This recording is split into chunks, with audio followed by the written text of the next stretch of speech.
I'm Caroline Taylor. I live in the Agricultural Reserve in Montgomery County, Maryland, and I'm Executive Director of Montgomery Countryside Alliance.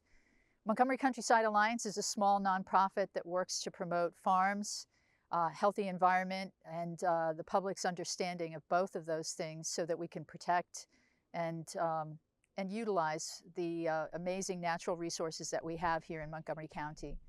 You know, I've been thinking lately about PFAS and when I first got a clue about the problem.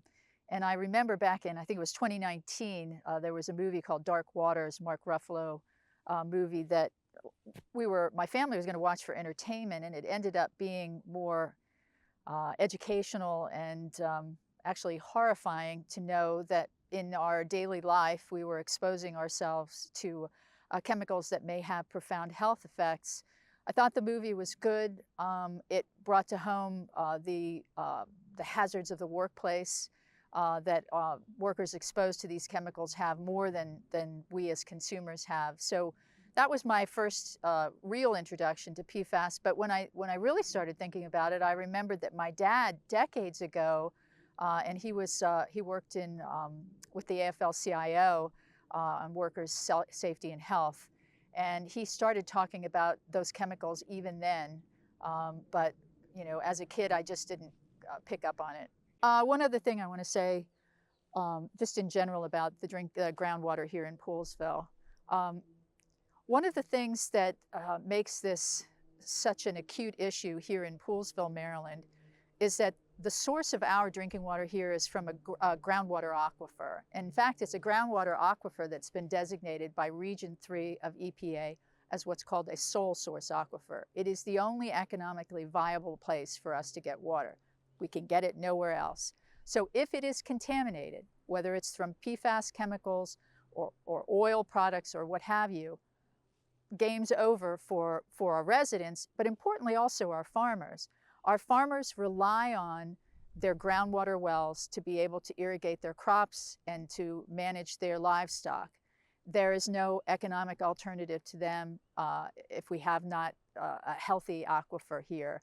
So our organization, Montgomery Countryside Alliance, has worked very hard to heighten awareness of the importance of this groundwater aquifer, especially in light of climate change and the effects on how we're going to be getting our precipitation, more of it in shorter periods of time. So looking at the PFAS issue as it relates to the groundwater here, we have to make sure that the inputs are kept as pure as possible, allowing for products that like biosolids that have high levels of PFAS to be spread across the ground here over the aquifer and into our food crops is, in my opinion, insanity. But I'll say something else about biosolids, if I can. Let me be clear about farmers' use of biosolids. They did nothing wrong in using these materials. They were legal to apply. There was no notification to them that there might be something in the biosolids that is going to contaminate the soil or the groundwater. The thing is, we know now.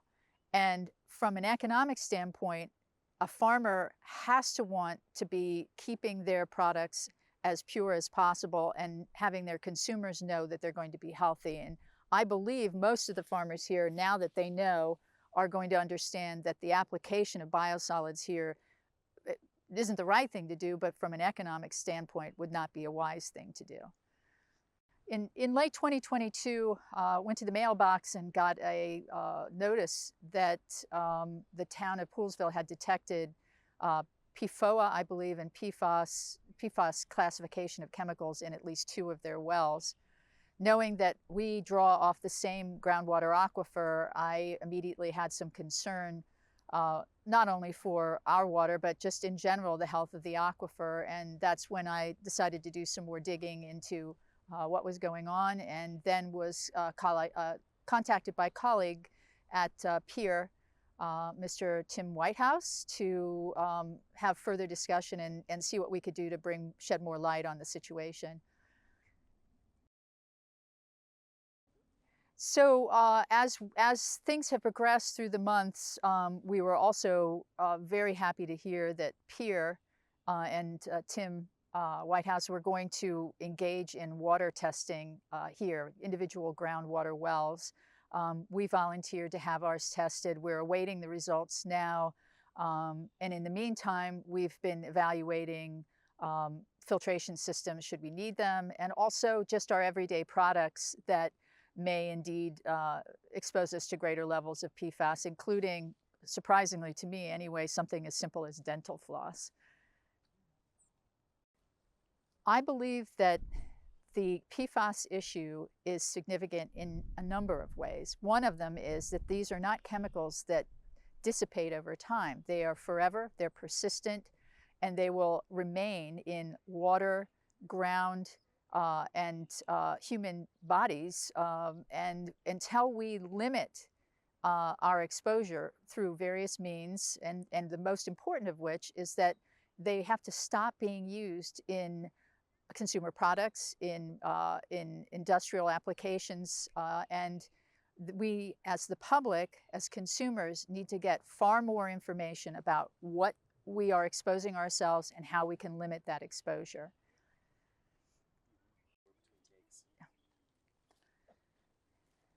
Following up on the Poolesville. Yeah. Talk, yeah. Are you a Poolesville resident? Darnestown. Darnestown. Yeah, but I am in a research group, and some of them do cancer studies on PFAS. So. And what organization is that? National Cancer Institute. Oh, good for you. Yeah. Now in Darnestown, you must be on well water then? No, it's Oh, you're the area that's WSSC, because a lot of Darnestown is still on well and septic. Yeah. Well, I hate to tell you this, but just because you're on WSSC does not mean you're exempt. Yeah. And so for my organization, which is a nonprofit, Montgomery Countryside Alliance, we suggest strongly that you, in the fullness of time, get your water tested, because there are retrofit filtration systems that can get the chemicals out of your water, at least a certain number of them. Yeah, that's good to know. Anyway, nice to meet you. I've been following the Poolesville situation. Yeah. All right, have a good one. I think I'd like to talk about water in general and the need for collaboration, but as it relates to PFAS, how we address a situation like this. So this PFAS issue with regard to water is a microcosm of the host of environmental issues that we face, not just in the US, but globally. When you look at climate change, for example, the only way we're going to progress to really significant adaptation and resilience to climate change and mitigation is through collaboration. The only way we're going to deal with the PFAS situation is if we stop walling ourselves off, whether it's a local government walling itself off from the state or county or federal or industry. Industry has to come to the table on this. We can't keep battling against that entity. We have to get together and figure out, if we're not using these chemicals, what do we need to do in terms of the products that utilize them now? How do we educate the consumer to accept differences in the products that they use if we're not using these chemicals? But the only way we're going to deal with this is if we all come to the table together and stop being so defensive about this. It really just has to happen. While I've been very heartened about the hyper-local response to PFAS here in Poolesville, I have been less heartened by the federal response. It has been years since the federal EPA has known about these chemicals, and there has been such foot dragging in terms of gathering the scientific data, informing the public, and communicating with industry about the reasons to suspend the use of these chemicals in manufacturing. So we understand that the federal EPA will have a study completed in 2024 with regard to the chemicals in biosolids. These are treated wastewater materials that are spread across our farm fields and our yards nationwide. And we hope, we trust that the federal government will do the right thing in terms of letting us know the levels of the chemicals and exercising their discretion to suspend the use of those materials until they can work to filter out the chemicals that are in them. In general, federal EPA has dropped the ball on the protection of our drinking water. We have a Safe Drinking Water Act, and that much is good, but we have seen across the nation communities that have been exposed, not just to PFAS, but other incredibly dangerous chemicals in their drinking water. If we can't get this right, I don't know what to say. So I am very hopeful that with the new standards that have been set by EPA, that there will be the logical next step, which is to stop the influx of the chemicals into our drinking water systems. That has to happen, and we can't just provide information and then step back. I do not have any idea whether any of my friends or family are experiencing health effects of PFAS. That's part of the overall confusion and fear factor of this, is that while I know people who are having health problems, we have no way, at least currently, to know whether they're related to exposure to PFAS. I don't like to fearmonger, but I suspect that the more we know, the more we'll understand that human health has been broadly affected. If regionally and federally the response were similar to what's happened here in tiny Poolesville, Maryland, and Montgomery County, I would be resting a lot more comfortably. In Poolesville, once it was discovered that there were elevated levels of PFAS, the town got into motion very quickly. They shut down the wells that had been contaminated. They evaluated systems that would mitigate the contamination, that is very expensive filtration systems. They've now obtained those filtration systems. They notified the public in a timely and a complete manner. There was complete transparency, and that was extraordinary and very welcomed.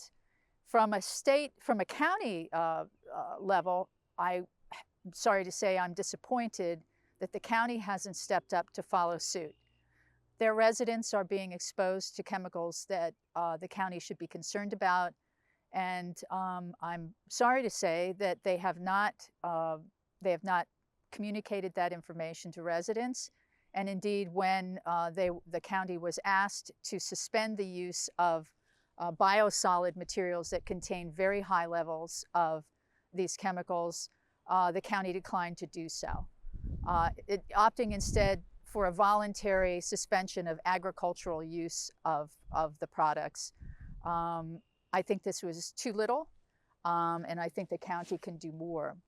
From a state standpoint, I think the state legislators are working on legislation that will help to address this issue, so I believe they've been somewhat proactive. And from a federal level, it's been way too slow. I know that there are studies that are due to come out next year with regard to these chemicals in biosolids, but this has taken far too long. And again, I think from the federal level, consumers need to know more, and they have to have faith that the federal government is going to do what they can to protect us. Okay. Looking into systems that will help to mitigate the exposures to these chemicals in the household, we find that the cost is not insignificant. Low end, $250, higher end, maybe $600 or more if it's a whole house system. And then, of course, if it's a whole house system, you have to pay a professional plumber to put them in. So for the average U.S. household, this is prohibitive.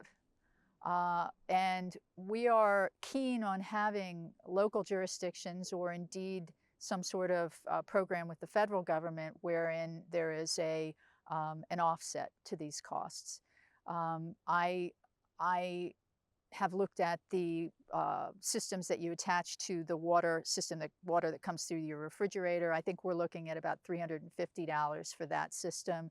But again, look at the average household in the country. That's a big ticket item for them, and it deserves some assistance.